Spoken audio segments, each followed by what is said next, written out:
Hi, everybody. It's Allison Williams here, your law firm mentor, and welcome to another episode of the Crushing Chaos with Law Firm Mentor podcast, where today we're going to talk about your summer productivity plan. So this is the time of year where a lot of people are starting to take summer vacations. School is out for a lot of you that are parents.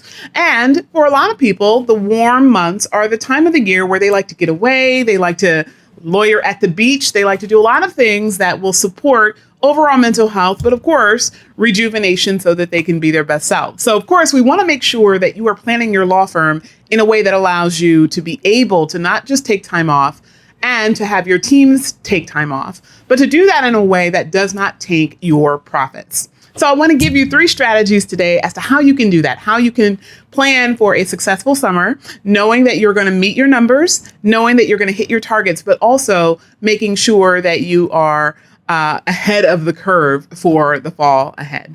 Okay, so the first thing I want to give you, the first key strategy is, of course, always to communicate. Now, this is really important. When you bring in a team member, whatever their role, whether they are producing revenue, they are a lawyer or a paralegal or a legal assistant, or perhaps they are not directly producing revenue, but of course, every job in a law firm impacts the bottom line. You know, they're a receptionist or a marketing assistant or a file clerk. Whatever role you are hiring for, you have to give realistic expectations as to what the work year is going to look like, which means that if the summer is upon you, it's a great time to reignite everyone around their common goals. Now, you might have different goals for different people, right? Everyone might not have the same billable hour requirement or number of hours worked requirement or time on desk requirement, right? You could have different metrics for different members of your team. But whatever those metrics are, it's always good to do a stop and pause and have a conversation to remind them these are the metrics that are expected throughout the course of a year.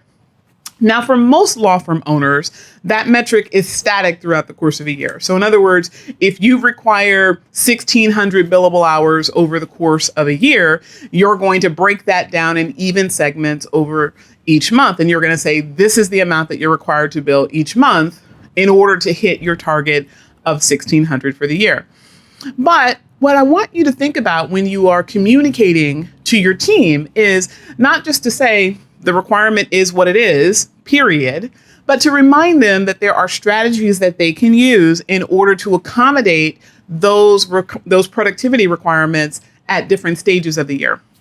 So in my law firm, we actually do trainings around how to be more efficient at different times of the year. Really, the goal is always to become as efficient as possible, but there are times where it really matters more, right? And you want to get people into the habit of banking productivity time, right? So in other words, if you are on a billable hour system, you want to have them overbilling. Now, overbilling not in terms of billing too much per person, but billing more hours than is the minimum required by your law firm at certain times of the year so that when they go on vacation, they are free of the stress of coming back and thinking, oh my God, I have so much to catch up for. That also helps to ensure that you're not having to chase your employee to give back to the law firm the hours that are required for their production requirements. They're required to meet those requirements. You could even condition being able to take extended time off with having to meet a certain hourly requirement before they go. The other thing you want to think about when you're communicating about the summer is you want to share strategies that are conducive to the individuals that you work with. So let me give you an example of what I'm talking about. We have a client here at Law Firm Mentor whose law firm is a mix of flat fee and hourly billing. And in this person's law firm, they have an associate attorney who is persistently behind on billable hours. Person has a great collection rate, collects most of what he bills, but he does not ultimately bill what is required of the law firm. And so this person has had this team member on kind of not a performance improvement plan, but, on strategic guidance, oversight, management, much more so than other team members, really to try to address that issue.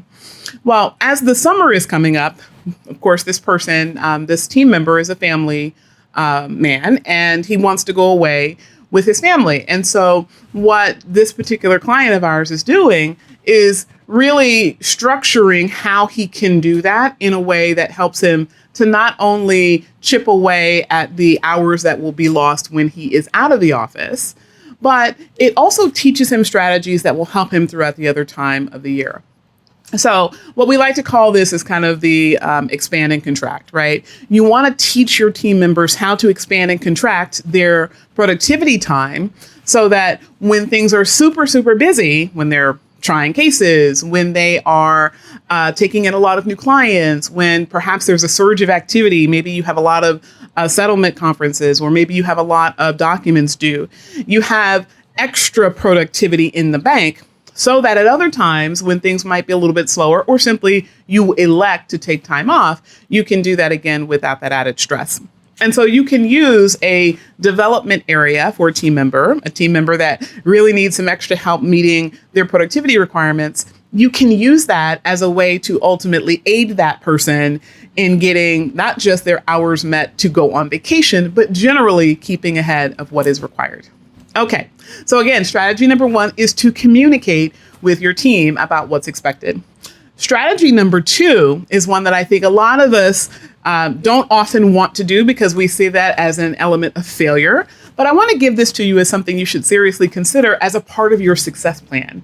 And this is being willing to deviate from your set requirement.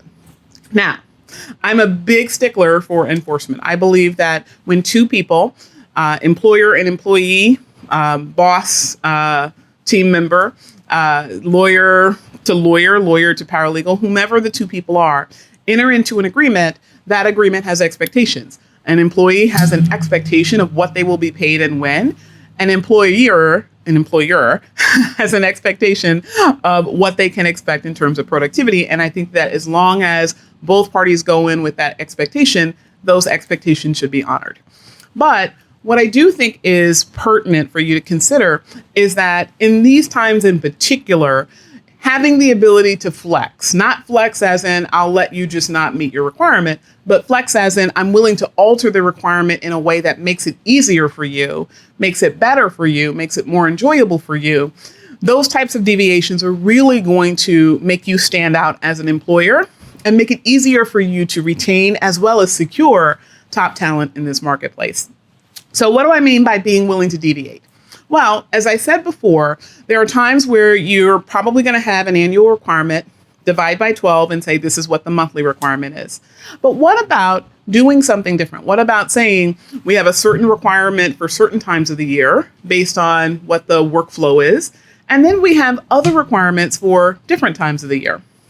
So you could, for instance, say that you are going to change your hourly rates during for certain types of work so that whatever the ultimate bottom line is, the financial goal that the person is required to meet is easier to meet when they are doing less work at different times of the year. It could also be that the deviation is that you're going to front load hours, i.e. they have to work or produce more during the fall and the winter, and they have to work and produce less in the summer so that when they are likely to be away, if they work at the pace that they've already grown accustomed to at the start of the year, they're actually going to be ahead of the curve, right? You're kind of building in their success by deviating from what might be considered traditional. Another way of considering a deviation is thinking about how work can flex in an office. Now, this will obviously depend on the type of practice that you have, but if you have different practice areas and you have lawyers that are reasonably competent in multiple practice areas, it might be a nice switch to say, my family lawyer is not just my family lawyer all day, every day, 7 days a week, 52 weeks a year, but my family lawyer is going to have a certain amount of family work and a certain amount of estate planning work and a certain amount of criminal work. So that as work comes into the office, you are giving people not just the ability to flex their wings in terms of growing as a professional, but you're also giving them an opportunity to have work that is a different energy, right? And I've talked about energy of work before, but for those of you that haven't heard me talk about it, what I really mean is that there are some practice areas that are hard hitting, heavy charging, take a lot out of you all day, every day. And then there are other practice areas that are intentionally intellectually demanding, but they are not as energy draining, right? So you could have very, very highly skilled transactional work that requires a lot of intricacy of thought, but it doesn't require a lot of client contact. or the client contact is more analytical than emotional. You could also have a mix of transaction and litigation, right? And so when you think about that from the perspective of the person who wants to go away for the summer, if I know that I'm going to have transactional work and litigation work, there are ways that you can pace your work, right? This is really getting into the logistics of how to handle files, which we're really not going to cover in this episode.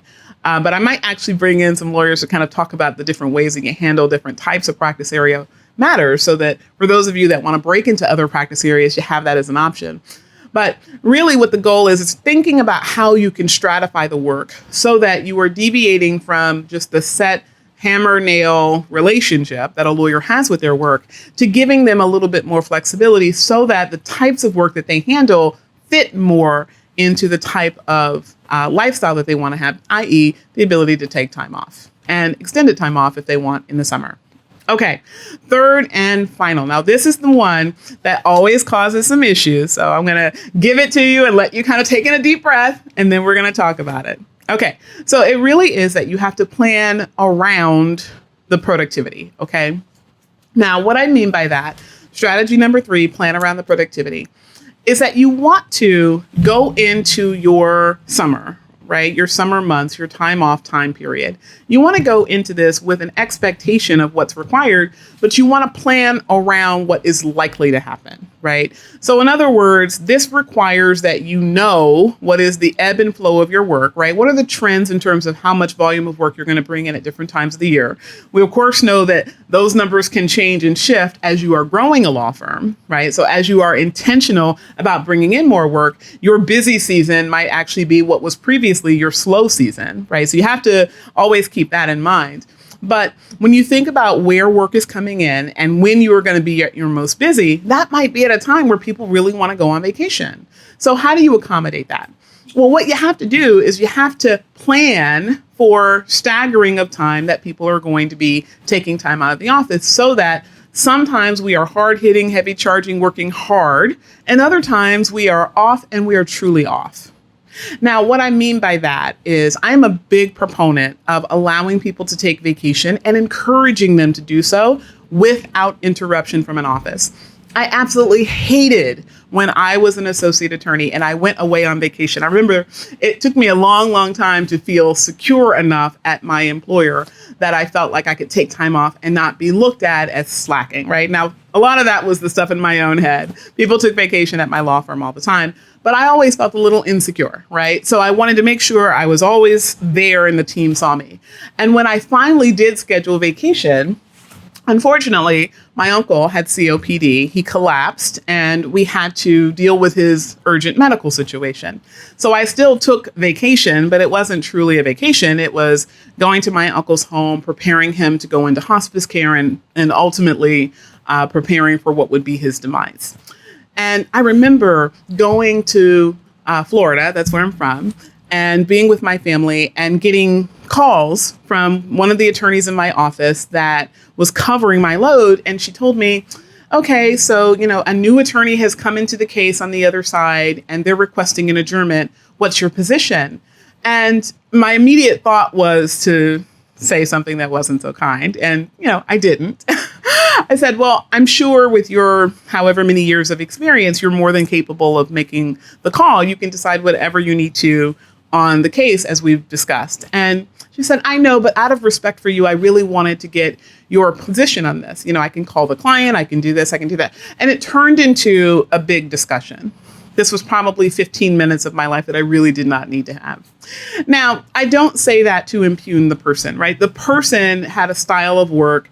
And really, if I had told the person, under no circumstances can you call me, she would have respected that. She didn't respect that because I didn't lay down reasonable expectations for what was going to happen when I was out. But again, you live and you learn, right? But I just remember that feeling of, okay, these are, quote, my clients. I have to take care of my clients. I have to do what's required. I have to meet all of these expectations. And so that means I have to be available to the office. And I started to challenge that line of thinking when I owned my own law firm, because even then I had an even greater sense of expectation, requirement. Oh my God, I've got to be the one, right? I've got to be here.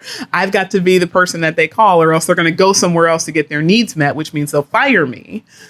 I had that thought. And then I said, wait a minute.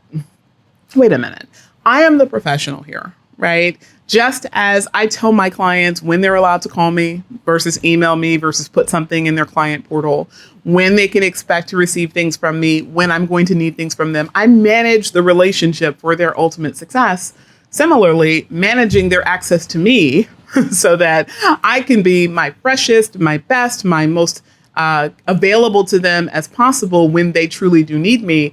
That is also something that I should be doing. Now, we've had episodes about setting client expectations, so that's not really the purview of this discussion, except that I want you to really think about how this particular issue very much ties into the idea of planning productivity. Because what I think a lot of us do, especially as law firm owners, is we attach ourselves to the idea that we have to be available, that we are the ones who are on call, that we are the ones whose name is on the door. It's our license at stake. And then when it is time to go away, whether it is us personally going away or other people going away, we don't even set the expectation that work is going to be handled in a way that it doesn't just land or explode on other people, right? It's almost like on some subconscious level, we are planning to fail so that we can feel necessary for our law firms. And I know a lot of people that do that, right? A lot of you might not even be aware of the fact that you're doing that. You really do have the belief, oh my God, I absolutely have to take my laptop on vacation. I absolutely have to respond to email. I absolutely have to have my cell phone. And you think that way, and consequently, something happens while you're away that necessitates you patting yourself on the back. Oh, thank God I had my cell phone, or else this problem wouldn't have been solved, right? But because you made yourself available to it, it ultimately came to you. So I want to give you the thought, just to let you sit with it, that you can actually plan away most emergencies in the practice of law, even if you have an emergency-laden practice. Now, that might mean that you have to have someone available to handle your emergencies, but that someone does not have to be you. And that is true whether you are talking about you as the owner, or you are talking about your senior associate, your counsel, your contract attorney, your paralegal, whomever is in the business of law, right? In whatever capacity that they are in a container that has a higher likelihood of stress than most other professions in our world. We carry the burdens of all of our clients, and it is socially irresponsible for you to not take care of the person who is going to be interfacing with your clients, whether that person is you as the owner or that person is the team member who would be interfacing on your behalf. So you have to really think about how you can create systems in place and put them in place and make sure that they are adhered to so that everyone can enjoy taking extended time off and know that clients will still be taken care of, your business will still prosper, and ultimately you will still be profitable. So this does require forward thinking. This is not one of those things that you just sit down and say, okay, John's going to be out next week, who's covering? You have to plan ahead as to what's going to be said and to whom and how much before a vacation. What types of activities are going to be considered urgent duty and what things will await the person's return. Over what period of time can a person be out before you need to pivot your plan for them being out in order to make sure that coverage is not simply a Band-Aid, but it's something that actually cohesively fits. Maybe you want to double staff up certain files to make sure that there is coverage, and that coverage is essentially one or the both of us will always be available, but there is a time when only one of us will be available because one of us is on vacation. Okay, so we've talked today about how to ultimately plan ahead for your summer work productivity. I'm Allison Williams, your law firm mentor. You've been listening to the Crushing Chaos with Law Firm Mentor podcast. I'll see you on the next episode.